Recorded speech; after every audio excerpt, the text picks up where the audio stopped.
या रक्तांबुज वासिनी विलासु चंडसु तेजस्विनी या रक्तारुद्रंबरा हरिसकेशी मनोहल्दिनी या रत्नांकर मंथन प्रकटता विष्णु स्वाहा गेयिनी सामा पातु मनोरता भगवती लक्ष्मीच तू पद्मावती। लाल कमळावर विराजमान असलेली सौंदर्य वैभवची अधिष्ठात्री लक्ष्मी, तेजस्वी आणि सूर्य चंद्रासारखे तेज देणारी, लाल वस्त्र परिधान केलेली, हिरण्यासारखी ऐश्वर्य स्वरूप असलेली आणि मनाला आनंद देणारी, भक्तांना सुखद अनुभव देणारी, समुद्र मंथनातून प्रगट झालेली, जी विष्णू भगवानांची स्वतः पत्नी आहे, अशा महालक्ष्मी मातेला माझा कोटी कोटी नमस्कार। मित्रांनो, आज मी तुमच्यासोबत दिवाळीचा व्लॉग शेअर करणार आहे। तर दिवाळी 2025चा हा माझा व्हिडिओ आहे। आज मी तुमच्यासोबत महालक्ष्मीचं महापूजन शेअर करणार आहे की आमच्या घरी कशा प्रकारे महालक्ष्मीची महापूजा केली जाते।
दिवाळी हा भारतातील संस्कृतीतील सर्वात पवित्र आणि आनंददायी सण आहे।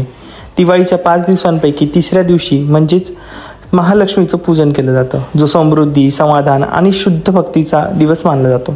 या दिवशी महालक्ष्मी देवीची संपत्ती, सौख्य आणि शुभ फलाची अधिष्ठात्री आहे, तिचं पूजन केलं जातं। असं मानलं जातं की कार्तिक अमावस्येच्या दिवशी देवी लक्ष्मी समुद्र मंथनातून प्रगट झाली आणि म्हणूनच या दिवशी तिचं पूजन करण्याची प्रथा सुरू झाली। महालक्ष्मी फक्त धनसंपत्तीच्या प्राप्तीसाठी नाही, तर हे आहे मनातील स्वच्छता, विचारातील शुद्धता आणि जीवनातील सकारात्मकता। महालक्ष्मी ही अतिशय पवित्र अशी देवी मानली जाते। हिंदू धर्मात लक्ष्मी त्या घरात वास करते जिथे स्वच्छता, शांतता आणि श्रद्धा असते। म्हणूनच दिवाळीपूर्वी सर्व घर स्वच्छ केलं जातं, सजवलं जातं आणि दिव्यांनी उजळवलं जातं। याचा अर्थ असा की आपण बाह्य आणि अंतर दोन्ही मनांनी अंधकारातून दूर करत आहोत। लक्ष्मीपूजेच्या आधी घरात सर्व कोपरे स्वच्छ केले जातात, दरवाजाला तोरण, फुलांची माळ आणि रंगीबेरंगी रांगोळ्या काढल्या जातात। संध्याकाळी सर्व ठिकाणी दिवे लावली जातात, कारण दिव्यांच्या अंधकारावर प्रकाश विजय साजरा करतो। देवघरात लक्ष्मी व गणपती मूर्ती ठेवली जाते, कारण आपण कोणतेही शुभ कार्य गणपतीशिवाय पूर्ण होत नाही आणि लक्ष्मीशिवाय सुद्धा समृद्धी येत नाही। पूजेसाठी कलश स्थापित केला जातो, त्यात पाणी, कुंकू, अक्षदा, नाणी आणि सुपारी ठेवली जाते। त्यावर नारळ ठेवून आंब्याचे पाने लावून हे कलश सृष्टीचे म्हणजे समृद्धीचे प्रतीक आहे।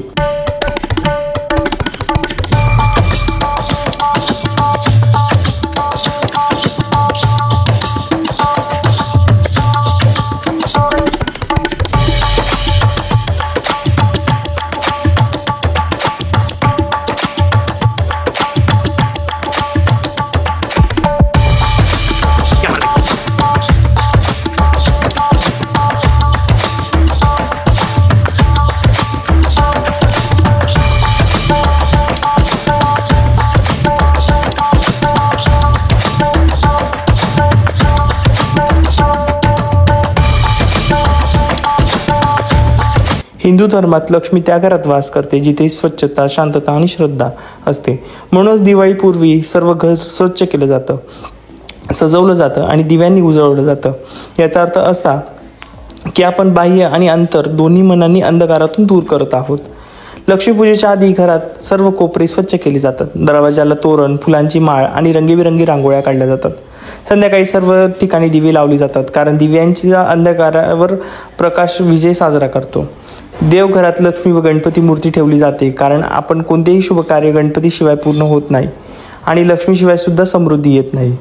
पूजेसाठी कलश स्थापित केला जातो. त्यात पाणी, कुंकू, अक्षदा, नाणी आणि सुपारी ठेवली जाते. त्यावर नारळ ठेवून आंब्याचे पाने लावून हे कलश सृष्टीचे म्हणजे समृद्धीचे प्रतीक आहे.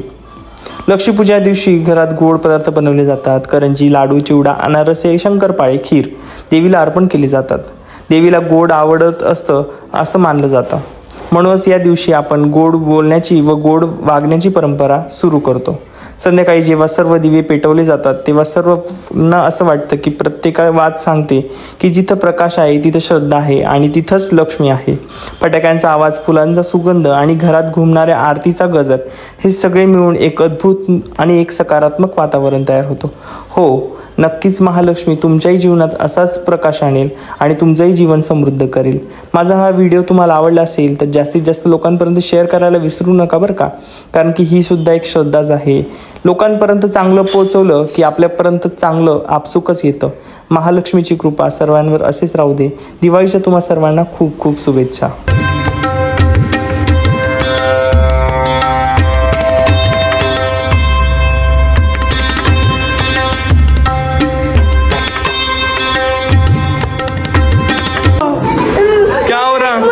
मुझे पटाखे से डर लगता है. क्यों डरना?